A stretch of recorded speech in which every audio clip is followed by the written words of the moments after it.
पेशकश लेके हाजिर आज ਅਸੀਂ ਗੱਲ ਕਰਾਂਗੇ ਮੋਹਾਲੀ ਦੇ ਇੰਟਰਨੈਸ਼ਨਲ 에ਅਰਪੋਰਟ ਬਾਰੇ।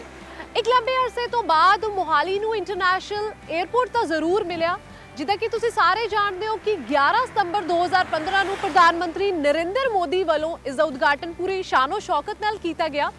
काफ़ी लंबे अरसे बाद इसका उद्घाटन होया, उस तो बाद लोगों में उम्मीदां जाग गई कि कद अंतरराष्ट्रीय हवाई अड्डे ते जिहड़ियां ने इंटरनेशनल फ्लाइट्स जिहड़ियां ने रवाना होणगियां। डोमैसटिक फ्लाइट्स तो जरूर शुरू हो गई ने, पर इंटरनेशनल फ्लाइट्स कद रवाना होणगियां एक वड्डा सवाल है। लोग बेसब्रे ने, लोग निराश ने, लोग उत्सुक भी ने, लोग जानना चाहते हैं कि कद इंटरनेशनल फ्लाइट्स इत्थों रवाना होणगियां। इंटरनेशनल एयरपोर्ट जिहड़ा है महज डोमैसटिक एयरपोर्ट बन के रह गया है।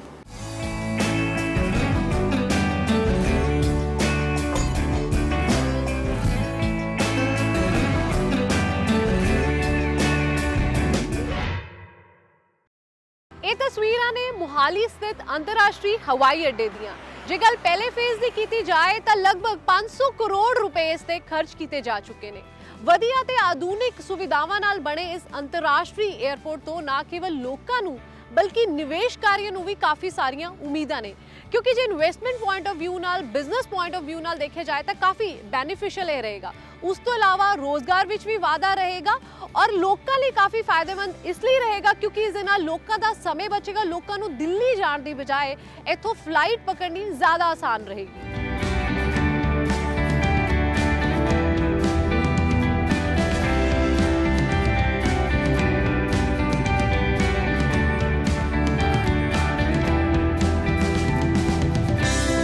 बेशक 11 ਸਤੰਬਰ 2015 ਨੂੰ ਪ੍ਰਧਾਨ ਮੰਤਰੀ ਨਰਿੰਦਰ ਮੋਦੀ ਵੱਲੋਂ ਅੰਤਰਰਾਸ਼ਟਰੀ ਹਵਾਈ ਅੱਡੇ ਦਾ ਉਦਘਾਟਨ ਪੂਰੀ ਸ਼ਾਨੋ ਸ਼ੌਕਤ ਨਾਲ ਕੀਤਾ ਗਿਆ।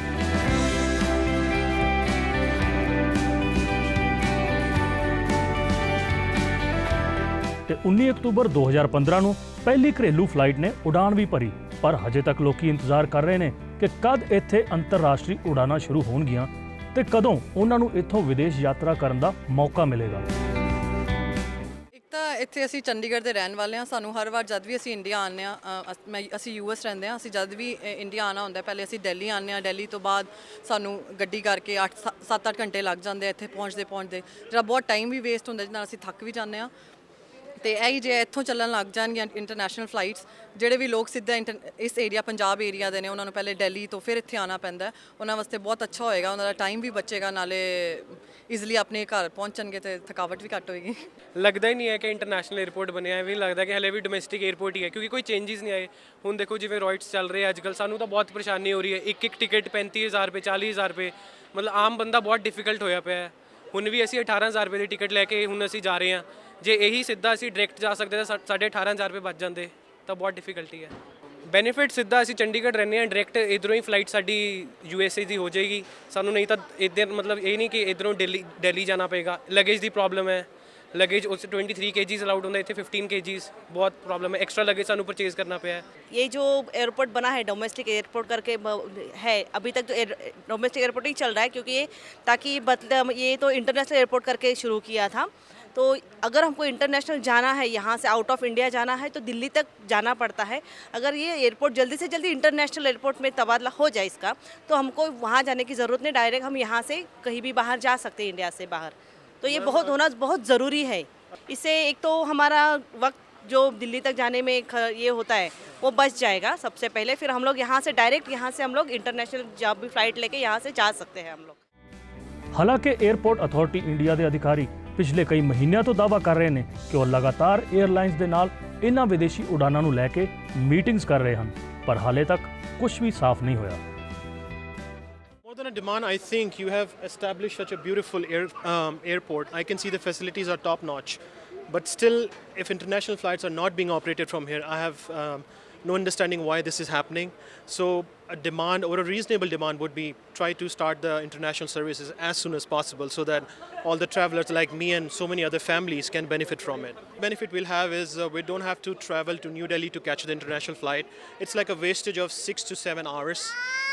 You have to have hassle of either traveling by road or taking a domestic flight, which has its own negative points. So I would definitely highly recommend whoever has the authority to at least think from the customers or from the travelers point of view and start the service as soon as possible. ਅੱਜ ਕੱਲ ਜਿਵੇਂ ਆਰਕਸ਼ਣ ਚੱਲ ਰਿਹਾ ਹੈ ਉਹ ਬੜਾ ਦੁੱਖ ਹੋ ਰਿਹਾ ਹੈ ਕਿ ਭਈ ਅਸੀਂ ਬਾਹਰਲੀ ਫੋਰਸਿਸ ਤੋਂ ਸਾਨੂੰ ਡਰ ਹੈਗਾ ਹੈ ਕਿ ਬਾਹਰੋਂ ਦੇਸ਼ਾਂ ਤੇ ਇਹ, ਲੇਕਿਨ ਸਾਡੇ ਜਿਹੜੇ ਇੰਟਰਨਲ ਹੈਗੇ ਆ ਅਸੀਂ ਉਹੀ ਇਲੈਕਸ਼ਨ ਕਰਕੇ ਆਪਸ 'ਚ ਲੜੀ ਜਾ ਰਹੇ ਹਾਂ ਔਰ ਇੰਨੀ ਲੁੱਟ ਖਸੁੱਟ ਚੱਲ ਰਹੀ ਹੈ। ਔਰ ਦੂਸਰਾ 에ਅਰਪੋਰਟ ਵਾਲੇ ਜਿਹੜੇ 에ਅਰਲਾਈਨਸ ਵਾਲੇ ਹੈਗੇ ਆ ਉਹ ਲੋਕਾਂ ਤੋਂ ਕੋਈ 90,000 ਚਾਰਜ ਕਰ ਰਿਹਾ ਦਿੱਲੀ ਟੂ ਚੰਡੀਗੜ੍ਹ, ਕੋਈ 50,000 ਕਰ ਰਿਹਾ, ਕੋਈ 20,000 ਕਰ ਰਿਹਾ। ਇਹ ਬਹੁਤ ਦੁੱਖ ਦੀ ਗੱਲ ਹੈ ਔਰ ਇਹਨਾਂ ਨੂੰ ਤਾਂ ਸਮਝੋ ਇਹਨਾਂ ਨੂੰ ਚਾਹੀਦਾ ਫ੍ਰੀ ਲੋਕਾਂ ਨੂੰ ਭੇਜਣ ਜੋ ਇਹ ਕੰਡੀਸ਼ਨਸ ਚੱਲ ਰਹੀਆਂ। ਬਾਕੀ ਹੋ ਸਕਦਾ ਇੰਟਰਨੈਸ਼ਨਲ 에ਅਰਪੋਰਟ ਵਾਸਤੇ ਕਈ ਸਿਵਲ ਐਵੀਏਸ਼ਨ ਦੀ ਪ੍ਰੋਬਲਮਸ ਹੋਏ, ਕਈ ਇੱਥੇ ਹੋਰ ਪ੍ਰੋਬਲਮਸ ਹੋਣ, ਪਰ ਅਸੀਂ ਚਾਹੁੰਦੇ ਹਾਂ ਕਿ ਵੀ ਇਹ ਜਿਹੜਾ ਇੰਟਰਨੈਸ਼ਨਲ 에ਅਰਪੋਰਟ ਹੈ ਇਹ ਜਲਦੀ ਇੱਥੋਂ ਸ਼ੁਰੂ ਹੋ ਜਾਏ ਤਾਂ ਕਿ ਲੋਕਾਂ ਨੂੰ ਜਿਹੜੇ ਚੰਡੀਗੜ੍ਹ ਹੈ ਉਹਦੇ ਆਸ-ਪਾਸ ਹੈ, ਪੰਜਾਬ ਹਰਿਆਣਾ ਸਾਰੇ ਉਹਨੂੰ फैसिलिटी ਨੂੰ चुक सकन और लोग फ़ायदा उठा सकन। प्रॉब्लम ये है कि अभी हमें दिल्ली जाना पड़ता है या अमृतसर जाना पड़ता है इंटरनेशनल फ़्लाइट्स के लिए, और हम लोग रियली होप कर रहे थे कि चंडीगढ़ में जब इंटरनेशनल एयरपोर्ट बन जाएगा तो मतलब इजी हो जाएगा सारा कुछ। बेसिकली यहाँ से दिल्ली जाना ही इतना मैमथियन जॉब होता है कि मतलब we were really hoping that this would be an international airport and have the facilities of international airport। ये अभी तक डोमेस्टिक ही है।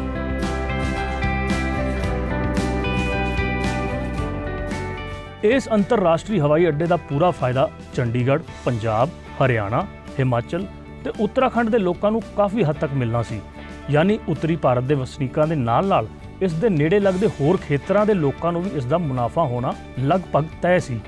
ਪਰ ਹਾਲੇ ਤੱਕ ਅੰਤਰਰਾਸ਼ਟਰੀ ਉਡਾਨਾਂ ਦੀ ਸ਼ੁਰੂਆਤ ਨਹੀਂ ਹੋ ਸਕੀ, ਜਿਸ ਨਾਲ ਲੋਕਾਂ ਵਿੱਚ ਕਾਫੀ ਨਿਰਾਸ਼ਾ ਹੈ। ਏਅਰਪੋਰਟ ਜਦੋਂ ਸ਼ੁਰੂਆਤ ਹੋਈ ਸੀ ਇਸ ਏਅਰਪੋਰਟ ਦੀ ਤਾਂ ਇਹਨਾਂ ਨੇ ਆਪਾਂ ਨੂੰ ਕਿਹਾ ਸੀ ਕਿ ਬਈ ਇੰਟਰਨੈਸ਼ਨਲ ਏਅਰਪੋਰਟ ਆ, ਪਰ ਇੱਥੇ ਹਜੇ ਤੱਕ ਇੱਕ ਵੀ ਇੰਟਰਨੈਸ਼ਨਲ ਫਲਾਈਟ ਨਹੀਂ ਉੱਡਦੀ। ਇੱਧਰ ਤੱਕ ਇੱਥੇ ਤੱਕ ਕੋਈ ਦੁਬਈ ਤੱਕ ਦੀ ਫਲਾਈਟ ਨਹੀਂ ਉੱਡਦੀ। ਇਹ ਆਪਾਂ ਨੂੰ ਹਜੇ ਕਹਿੰਦੇ ਨੇ ਕਿ ਬਈ ਮਾਰਚ 'ਚ ਜਾਊਗੀ ਜਾਂ ਜਦੋਂ ਵੀ ਜਾਊਗੀ, ਬਟ ਹਜੇ ਤੱਕ ਆਪਾਂ ਨੂੰ ਕੋਈ ਜਾਣਕਾਰੀ ਨਹੀਂ ਮਿਲ ਰਹੀ ਕਿ ਬਈ ਇੱਥੇ ਕੋਈ ਫਲਾਈਟ ਤੁਰੂਗੀ ਵੀ। ਜਲਦੀ ਤੋਂ ਜਲਦੀ ਕੰਮ ਲੋਕਾਂ ਨੂੰ ਸੁਵਿਧਾ ਜਿਹੜੀ ਆ ਉਹ ਮੁਹੱਈਆ ਕਰਵਾਈ ਜਾਵੇ। ਤੇ ਬਾਕੀ ਉਹ ਆ ਵੀ ਜਿੰਨਾ ਚਿਰ ਸਰਕਾਰ ਇਹਦੇ 'ਚ ਹਿੱਸਾ ਨਹੀਂ ਪਾਉਂਦੀ, ਸੈਂਟਰ ਸਰਕਾਰ ਨੂੰ ਚਾਹੀਦਾ ਜਲਦੀ ਤੋਂ ਜਲਦੀ ਇਹਦੇ 'ਚ, ਪੰਜਾਬ ਸਰਕਾਰ ਨੂੰ ਵੀ ਚਾਹੀਦਾ ਬਾਹੰਬੜਾ ਮਾਰ ਕੇ ਲੋਕਾਂ ਨੂੰ ਸੁੱਖ ਦੇਣ ਦੀ ਖਾਤਰ ਇਹਨਾਂ ਨੂੰ ਜਲਦੀ ਤੋਂ ਜਲਦੀ ਇੰਟਰਨੈਸ਼ਨਲ ਜਿੰਨੀਆਂ ਫਲਾਈਟਾਂ ਨੇ ਉਹ ਚਾਲੂ ਕਰਵਾਉਣੀਆਂ ਚਾਹੀਦੀਆਂ ਇੱਥੋਂ। ਆ ਹੁਣ ਜਿਹੜਾ ਪ੍ਰੋਬਲਮ ਆ ਰਿਹਾ ਦੇਖੋ ਜਾ ਡਾਇਰੈਕਸ਼ਨ ਦਾ ਇੱਥੇ ਬਹੁਤ ਜ਼ਿਆਦਾ ਦਿੱਕਤ ਆ ਰਹੀ ਆ। 30,000 ਦੀ ਦਿੱਲੀ ਦੀ ਟਿਕਟ ਹੋਈ ਪਈ ਆ ਦੇਖੋ। ਜੇ ਹੁਣ ਫਲਾਈਟਾਂ ਵੱਧ ਹੁੰਦੀਆਂ ਤਾਂ ਇਹ ਪ੍ਰॉब्लम नहीं सी ना होती ਸਾਨੂੰ। इंटरनेशनल एयरपोर्ट अगर चंडीगढ़ से होता है तो बहुत अच्छा रहेगा, नागरिकों को सुविधा बहुत अच्छी मिलेगी ताकि उनको डायरेक्ट दिल्ली नहीं जाना पड़ेगा। तो जो यहाँ इनॉग्रेशन कर दिया है मोदी सरकार ने वो जल्दी से जल्दी वो इम्प्लीमेंट कर दे और ये इंटरनेशनल एयरपोर्ट जल्दी से जल्दी होना चाहिए, ऐसी हमारी मांग है। तो काफ़ी टाइम पहले स्टेटमेंट दे दिया था कि ये इंटरनेशनल एयरपोर्ट होने वाला है, पर अब तक तो ये डोमेस्टिक एयरपोर्ट ही है। तो हम चाहते हैं कि जल्द से जल्द ये इंटरनेशनल एयरपोर्ट हो जाए ताकि हमें दिल्ली तक ना जाना पड़े और डायरेक्ट यहीं से फ़्लाइट डायरेक्ट इंटरनेशनल हो जाए। सो एक एडवांटेज हो जाएगा कि हमें दिल्ली तक जाना ना पड़े। ਮਾਹਿਰਾਂ ਮੁਤਾਬਕ ਹਰ ਵਰਗ ਦੀ ਤਰੱਕੀ ਵੀ ਇਸ ਨਾਲ ਜੁੜੀ ਮੰਨੀ ਜਾ ਰਹੀ ਹੈ। ਕਈ ਲੋਕ ਇਸ ਲਈ ਵੱਖ-ਵੱਖ ਅਦਾਰਿਆਂ ਵਿੱਚ ਨਿਵੇਸ਼ ਕਰ ਚੁੱਕੇ ਹਨ, ਪਰ ਅਜੇ ਤੱਕ ਅੰਤਰਰਾਸ਼ਟਰੀ ਉਡਾਨਾਂ ਬਾਰੇ ਕੁਝ ਵੀ ਸਾਫ਼ ਨਹੀਂ ਕੀਤਾ ਗਿਆ।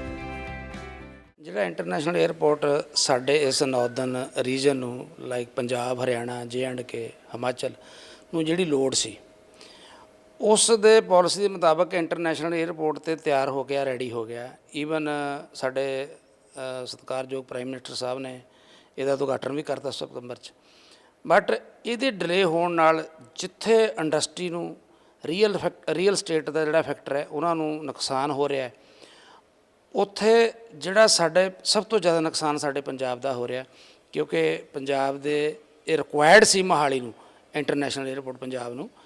ਸੋ ਇਹਦੇ ਲੇਟ ਹੋਣ ਦੇ ਨਾਲ ਮੇਰੀ ਤਾਂ ਇੱਕੋ ਹੀ ਗੱਲ ਹੈ ਕਿ ਮੈਂ ਕੇਂਦਰ ਸਰਕਾਰ ਨੂੰ ਇਹ ਕਹੂੰਗਾ ਕਿ ਇਹਨੂੰ ਜਲਦ ਤੋਂ ਜਲਦ ਫਲਾਈਟਾਂ ਉਡਾਉਣ ਕਰਨ ਦੀ ਪਰਮਿਸ਼ਨ ਦੇਣ ਤਾਂ ਕਿ ਸਾਡੇ ਜਿੰਨੇ ਵੀ ਪੰਜਾਬ, ਕਿਉਂਕਿ ਸਾਡਾ ਪੰਜਾਬ NRE ਸਾਰੀ ਲੋਕ ਬਾਹਰ ਬੈਠੇ ਨੇ ਔਰ ਬੜੀਆਂ ਮੁਸ਼ਕਲਾਂ ਦਾ ਸਾਹਮਣਾ ਉਹਨੂੰ ਕਰਨਾ ਪੈਂਦਾ। ਇਸੇ ਕਰਕੇ ਜਿਹੜੇ NRE ਹੈ ਉਹ ਪੰਜਾਬ ਦੇ ਵਿੱਚ ਇਨਵੈਸਟਮੈਂਟ ਕਰਨ ਤੋਂ ਦੂਰ ਹੋ ਰਹੇ ਨੇ, ਕਿਉਂਕਿ ਉਹਨਾਂ ਨੂੰ ਦਿੱਲੀ ਦੇ ਵਿੱਚ ਬੜੀ ਖੱਜਲ ਖਰਾਬੀ 에ਅਰਪੋਰਟ ਦੀ। ਈਵਨ ਅੰਮ੍ਰਿਤਸਰ ਵੀ ਅਜੇ ਪ੍ਰੋਪਰ ਇੰਟਰਨੈਸ਼ਨਲ ਫਲਾਈਟਸ ਨਹੀਂ ਹੋ ਰਹੀਆਂ। ਤਾਂ ਲੋਕਾਂ ਨੂੰ ਬੜੀ ਉਮੀਦ ਸੀ ਕਿ ਜਿਹੜਾ ਮੋਹਾਲੀ ਇੰਟਰਨੈਸ਼ਨਲ 에ਅਰਪੋਰਟ ਪੰਜਾਬ ਦੇ ਵਿੱਚ ਬਣਿਆ ਹੈ ਇਹਦੇ ਨਾਲ ਲੋਕਾਂ ਦਾ ਬਿਜ਼ਨਸ ਚੱਲੇਗਾ, NRE ਵੱਧ ਤੋਂ ਵੱਧ ਆਉਣਗੇ, ਉਹ ਇੱਥੇ ਇਨਵੈਸਟ ਕਰਕੇ। ਉਹ ਇਸ ਚੀਜ਼ ਤੋਂ ਦੂਰ ਹੁੰਦੇ ਜਾ ਰਹੇ ਨੇ ਔਰ ਇਹਦਾ ਅਲਟੀਮੇਟਲੀ ਸਾਡੇ ਪੰਜਾਬ ਨੂੰ ਔਰ ਇਸ ਨਾਰਦਰਨ ਰੀਜਨ ਨੂੰ ਬਹੁਤ ਨੁਕਸਾਨ ਹੋ ਰਿਹਾ। ਹਾਲਾਂਕਿ 에ਅਰਪੋਰਟ ਅਥਾਰਟੀ ਆਫ ਇੰਡੀਆ ਦੇ ਅਧਿਕਾਰੀ ਪਿਛਲੇ ਕਈ ਮਹੀਨਿਆਂ ਤੋਂ ਦਾਅਵਾ ਕਰ ਰਹੇ ਨੇ ਕਿ ਉਹ ਲਗਾਤਾਰ 에ਅਰਲਾਈਨਸ ਦੇ ਨਾਲ ਇਸ ਵਿਸ਼ੇਸ਼ ਮਸਲੇ ਸੰਬੰਧੀ ਰਾਬਤਾ ਕਾਇਮ ਰੱਖ ਰਹੇ ਹਨ। ਪਰ ਇਹ ਗੱਲ ਸਾਫ਼ ਹੈ ਕਿ ਵਿਦੇਸ਼ੀ ਉਡਾਨਾਂ ਕਦ ਸ਼ੁਰੂ ਹੋਣਗੀਆਂ, ਇਸ ਦਾ ਜਵਾਬ ਹਾਲੇ ਤੱਕ ਕਿਸੇ ਕੋਲ ਵੀ ਨਹੀਂ ਹੈ। ਬਸ ਹਰ ਕੋਈ ਇਹੀ ਕਹਿ ਕੇ ਟਾਲ ਦਿੰਦਾ ਹੈ ਕਿ ਜਲਦ ਹੀ ਅੰਤਰਰਾਸ਼ਟਰੀ ਉਡਾਨਾਂ ਸ਼ੁਰੂ ਕੀਤੀਆਂ ਜਾਣਗੀਆਂ। 11 ਤਰੀਕ ਨੂੰ ਜਿਹੜਾ ਇੰਟਰਨੈਸ਼ਨਲ 에ਅਰਪੋਰਟ ਦਾ ਇੱਥੇ ਉਦਘਾਟਨ ਕੀਤਾ ਸੀਗਾ ਮੋਦੀ ਸਾਹਿਬ ਨੇ, ਅਤੇ ਸਾਨੂੰ ਬੜੀਆਂ ਉਮੀਦਾਂ ਸੀਗੀਆਂ ਉਹਦੇ ਨਾਲ ਕਿ ਸਾਡਾ ਇੱਥੇ ਦਿੱਲੀ ਜਾਣਾ ਆਉਣਾ ਜਿਹੜਾ ਹੈਗਾ ਸਾਨੂੰ ਬਹੁਤ ਘੱਟ ਹੋ ਜਾਏਗਾ। ਅਤੇ ਕਿਉਂਕਿ ਇੱਥੋਂ ਜਾਣ ਨਾਲ ਬੜੀ ਥਕਾਵਟ ਹੁੰਦੀ ਹੈ, ਬੰਦੇ ਨੂੰ 5 ਘੰਟੇ ਜਾਣ ਵਾਸਤੇ ਲੱਗਦੇ ਨੇ, 5 ਘੰਟੇ ਆਉਣ ਵਾਸਤੇ ਲੱਗਦੇ ਨੇ, ਅਤੇ ਬੜੇ ਐਕਸੀਡੈਂਟ ਬੜੇ ਹੁੰਦੇ ਨੇ ਸੜਕਾਂ ਦੇ ਉੱਤੇ। ਅਤੇ ਬਾਕੀ ਜਿਹੜਾ ਹੈਗਾ ਸਾਨੂੰ ਇੱਥੇ ਮੋਹਾਲੀ ਦੇ ਵਿੱਚ ਬਿਜ਼ਨਸ ਵਧੀਆ ਮਿਲਣਾ ਹੈਗਾ ਇਹਦੇ ਨਾਲ। ਅਤੇ ਜਿਹੜਾ 6 ਮਹੀਨੇ ਹੋ ਗਏ ਮੇਰਾ ਖਿਆਲ ਉਦਘਾਟਨ ਕੀਤੇ ਨੂੰ, 5-6 ਮਹੀਨੇ ਹੋ ਚੁੱਕੇ ਆ, ਅਤੇ ਉਹਦਾ ਕੋਈ ਅਜੇ ਇੰਟਰਨੈਸ਼ਨਲ 에ਅਰਪੋਰਟ ਇੱਥੋਂ ਚੱਲੀ ਨਹੀਂ ਆ, ਅਤੇ ਕੋਈ ਵੀ ਨਹੀਂ ਚੱਲ ਰਹੀ।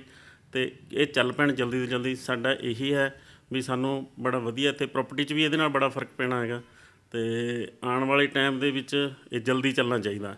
ਸਾਡੀ ਇਹੀ ਰਿਕੁਐਸਟ ਹੈ ਕਿ ਜਲਦੀ ਚੱਲੇ। ਅਤੇ ਜਿੱਦਾਂ ਹੁਣ ਦੁਬਈ ਜਾਣਾ ਕਿਸੇ ਬੰਦੇ ਨੇ, ਅਤੇ ਉਹਨੂੰ 2 ਘੰਟੇ ਲੱਗਦੇ ਨੇ ਸਾਰੇ ਉੱਥੇ ਜਾਣ 'ਤੇ, ਦੁਬਈ ਪਹੁੰਚਣ ਵਾਸਤੇ ਦਿੱਲੀ ਤੋਂ। ਅਤੇ ਬਾਕੀ ਜਿਹੜਾ ਹੈਗਾ ਇੱਥੋਂ 5 ਘੰਟੇ ਜਾਣ ਵਾਸਤੇ, 5 ਘੰਟੇ ਆਉਣ ਵਾਸਤੇ ਲੱਗਦੇ ਆ, ਅਤੇ ਉਹ ਬੰਦਾ ਦੁਬਈ ਪਹੁੰਚ ਜਾਂਦਾ ਹੈ, ਇੱਥੇ 10 ਘੰਟੇ 'ਚ ਬੰਦਾ ਵਾਪਸ ਪਹੁੰਚਦਾ। ਇਹ ਬਹੁਤ ਵੱਡੀ ਖੱਜਲ ਖੁਆਰੀ ਹੈ, ਅਤੇ ਇਸ ਕਰਕੇ ਸਾਡੀ ਬੇਨਤੀ ਹੈ ਕਿ ਜਲਦੀ ਤੋਂ ਜਲਦੀ ਇਹ ਜਿੰਨਾ ਹੋ ਸਕੇ ਇਹਨੂੰ ਚੱਲਣਾ ਚਾਹੀਦਾ 에ਅਰਪੋਰਟ ਨੂੰ। ਨੂੰ ਕਈ ਵਾਰ ਟੂਰ 'ਤੇ ਜਾਣਾ ਪੈਂਦਾ ਹੈ, ਇੰਟਰਨੈਸ਼ਨਲ ਟੂਰ 'ਤੇ, ਕਦੀ ਦੁਬਈ, ਕਦੀ ਸਿੰਗਾਪੁਰ, ਕਦੀ ਕਿੱਥੇ, ਕਦੀ US, ਕਦੀ ਕੈਨੇਡਾ। ਸੋ ਇੱਧਰੋਂ ਇੰਟਰਨੈਸ਼ਨਲ 에ਅਰਪੋਰਟ ਨੂੰ ਇਨੋਗਰੇਟ ਹੋਏ ਇੰਨੇ ਦਿਨ ਹੋ ਗਏ ਨੇ, ਹਜੇ ਤੱਕ ਇੱਧਰੋਂ ਕੋਈ ਵੀ ਫਲਾਈਟ ਸਟਾਰਟ ਨਹੀਂ ਕੀਤੀ ਇੰਟਰਨੈਸ਼ਨਲ ਇਹਨਾਂ ਨੇ।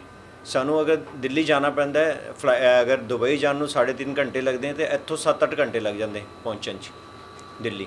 ਔਰ ਇੰਨਾ ਟ੍ਰੈਫਿਕ ਹੁੰਦਾ ਹੈ, ਇੰਨਾ ਪ੍ਰੋਬਲਮ, ਕਈ ਵਾਰੀ ਤਾਂ ਫਲਾਈਟ ਵੀ ਮਿਸ ਹੁੰਦੇ ਰਹਿ ਗਈ ਸਾਡੀ। ਸੋ ਇਹ ਗੁਜ਼ਾਰਿਸ਼ ਹੈਗੀ ਹੈ ਐਡਮਿਨਿਸਟ੍ਰੇਸ਼ਨ ਨੂੰ ਔਰ ਸੈਂਟਰਲ ਗਵਰਨਮੈਂਟ ਨੂੰ ਕਿ ਜਲਦੀ ਤੋਂ ਜਲਦੀ ਇੱਥੇ ਇੰਟਰਨੈਸ਼ਨਲ ਫਲਾਈਟ ਆਪਰੇਟ ਕੀਤੀ ਜਾਣ। ਇੱਕ ਤਾਂ ਟਾਈਮ ਸੇਵਿੰਗ ਹੋਏਗੀ ਜੀ, ਸਭ ਤੋਂ ਵੱਡੀ ਗੱਲ ਤਾਂ ਟਾਈਮ ਇਜ਼ ਮਨੀ।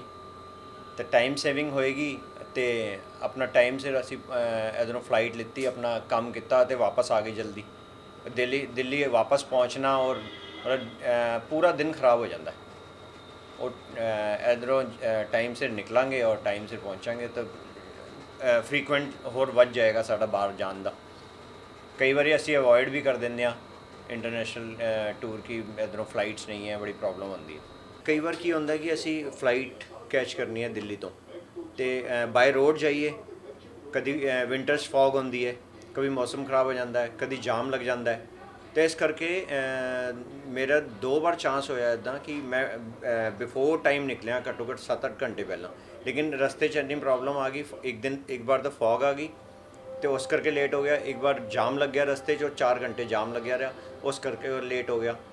ਹੁਣ ਮੈਂ ਰੀਸੈਂਟਲੀ 21 ਫਰਵਰੀ ਫੂਡ ਫੈਸਟ ਲੱਗਿਆ ਸੀ ਉੱਥੇ, ਅਤੇ 21 ਫਰਵਰੀ ਨੂੰ ਜਾਣਾ ਸੀ ਦੁਬਈ। ਮੈਨੂੰ ਕੈਂਸਲ ਕਰਨੀ ਪਈ ਆਪਣੀ ਰਿਜ਼ਰਵੇਸ਼ਨ, ਕਿਉਂਕਿ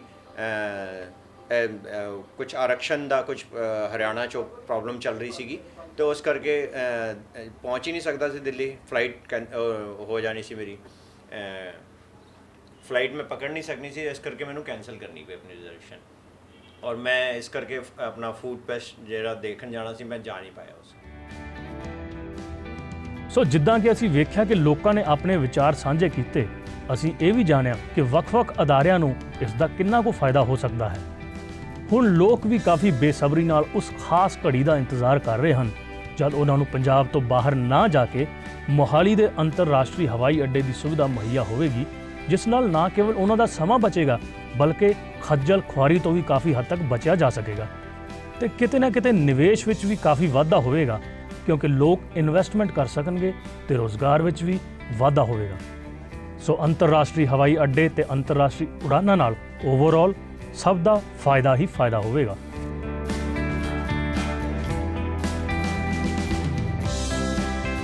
ਲੋਕਾਂ ਨੇ ਇਸ ਦਾ ਇੱਕ ਲੰਬੇ ਅਰਸੇ ਇੰਤਜ਼ਾਰ ਕੀਤਾ। ਇਸ ਦਾ ਫਲ ਤਾਂ ਜ਼ਰੂਰ ਮਿਲਿਆ, ਪਰ ਅਧੂਰਾ। ਸਮਾਂ ਹੋ ਗਿਆ ਇੱਕ ਛੋਟੀ ਜਿਹੀ ਬ੍ਰੇਕ ਲੈਣ ਦਾ। ਬ੍ਰੇਕ ਤੋਂ ਬਾਅਦ ਜਲਦ ਹਾਜ਼ਰ ਹੋਵਾਂਗੇ। ਤੁਸੀਂ ਕਿਤੇ ਨਾ ਜਾਇਓ, ਬਣੇ ਰਹੋ PTC ਨਿਊਜ਼ ਦੇ ਨਾਲ।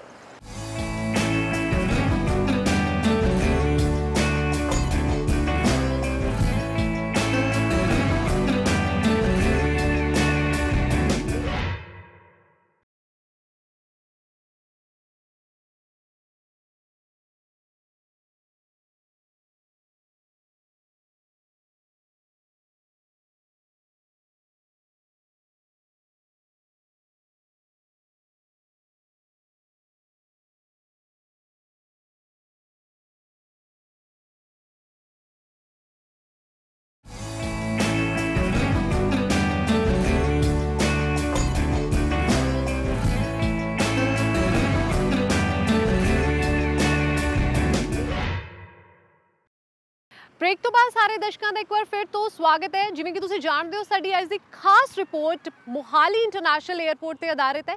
ਜੇ ਗੱਲ ਕੀਤੀ ਜਾਏ ਮੋਹਾਲੀ ਇੰਟਰਨੈਸ਼ਨਲ 에ਅਰਪੋਰਟ ਬਾਰੇ ਤਾਂ ਇਸ ਵਿੱਚ ਕਾਫੀ ਸਾਰੀਆਂ ਆਧੁਨਿਕ ਸੁਵਿਧਾਵਾਂ ਨੇ। ਕੀ ਇਸ ਵਿੱਚ ਖਾਸ, ਆਓ ਵੇਖਦੇ ਹਾਂ।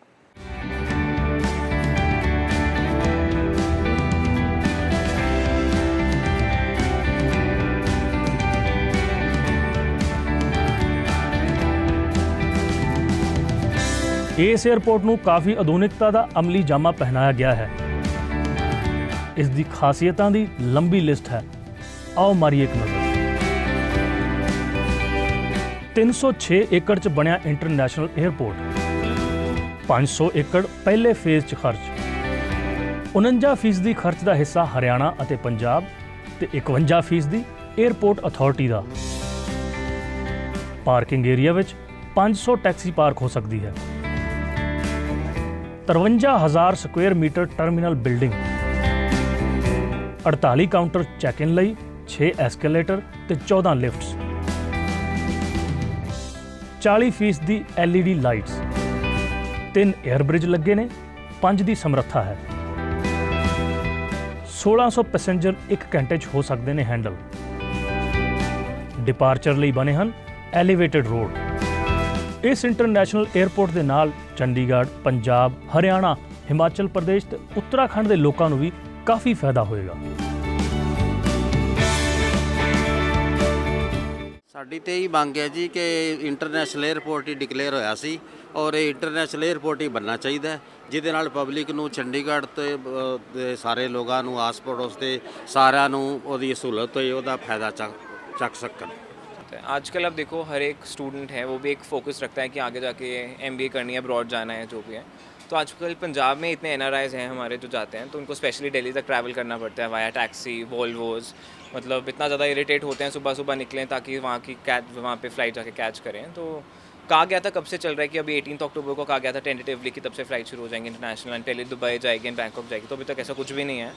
इनफैक्ट जो अभी रिसेंटली जो दिल्ली में भी हमारा यहाँ पे सारा जो इन्होंने हाईवे ब्लॉक किया हुआ था, उस टाइम भी मतलब एयर फेयर्स एकदम से इतने हाइक हो गए थे, वो भी बिल्कुल गलत था। So I don't know what is going on and hoping to see it get soon. ਤੇ ਜੇਕਰ ਗੱਲ ਕੀਤੀ ਜਾਵੇ 에ਅਰਪੋਰਟ ਕਨੈਕਟੀਵਿਟੀ ਦੀ, ਤਾਂ ਇਸ ਨੂੰ ਬਿਹਤਰੀਨ ਤਰੀਕੇ ਨਾਲ ਹਰ ਮੇਨ ਰੋਡ ਨਾਲ ਜੋੜਿਆ ਗਿਆ ਹੈ, ਜਿਸ ਦਾ ਸਾਰਾ ਜ਼ਿੰਮਾ ਕਮਾਡਾ ਨੂੰ ਦਿੱਤਾ ਗਿਆ। ਵਧੀਆ ਕਨੈਕਟੀਵਿਟੀ ਲਈ ਹੋਰ ਵੀ ਉਪਰਾਲੇ ਕੀਤੇ ਜਾ ਰਹੇ ਨੇ।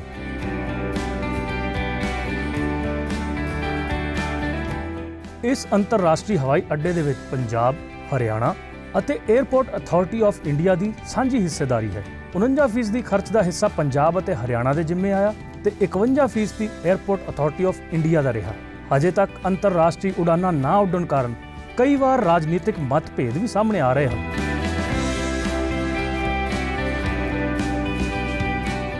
ਕੁਦਰਤੀ ਗੱਲ ਹੈ, ਕਿਉਂਕਿ ਐਡਾ ਵੱਡਾ ਇਨਫਰਾਸਟ੍ਰਕਚਰ ਜਦੋਂ ਐਡੀ ਵੱਡੀ ਇਨਵੈਸਟਮੈਂਟ ਹੋਈ ਹੈ ਤੇ ਆਸ ਵੀ ਨਾਲ ਦੀ ਨਾਲ ਹੁੰਦੀ। ਅਸੀਂ ਤਾਂ ਸੋਚਦੇ ਸੀ ਕਿ ਇੰਨੀ ਡਿਲੇ ਨਹੀਂ ਹੋਣੀ ਚਾਹੀਦੀ, ਲੇਕਿਨ ਅਸੀਂ ਕੇਸ ਜਿਹੜਾ ਲੋਕਾਂ ਦਾ ਉਹ ਬੜੀ ਤੇਜ਼ੀ ਦੇ ਨਾਲ, ਗੰਭੀਰਤਾ ਦੇ ਨਾਲ ਕੇਂਦਰ ਸਰਕਾਰ ਕੋਲ ਟੇਕ ਓਵਰ ਕਰ ਰਿਹਾ ਔਰ ਸਾਨੂੰ ਆਸ ਵੀ ਹੈ ਕਿ ਇਹਦਾ ਰਿਜ਼ਲਟ ਵੀ ਛੇਤੀ ਨਿਕਲੇਗਾ। ਹੁਣ ਹਰ ਕਿਸੇ ਨੂੰ ਬਸ ਇਸੇ ਗੱਲ ਦੀ ਉਡੀਕ ਹੈ ਕਿ ਕਦ ਉਹ ਸਮਾਂ ਆਵੇਗਾ ਕਿ ਲੋਕ ਦਿੱਲੀ ਜਾਂ ਫਿਰ ਅੰਮ੍ਰਿਤਸਰ ਜਾਣ ਦੀ ਬਜਾਏ ਮੋਹਾਲੀ ਸਥਿਤ ਹਵਾਈ ਅੱਡੇ ਤੋਂ ਅੰਤਰਰਾਸ਼ਟਰੀ ਉਡਾਨਾਂ ਭਰਨਗੇ।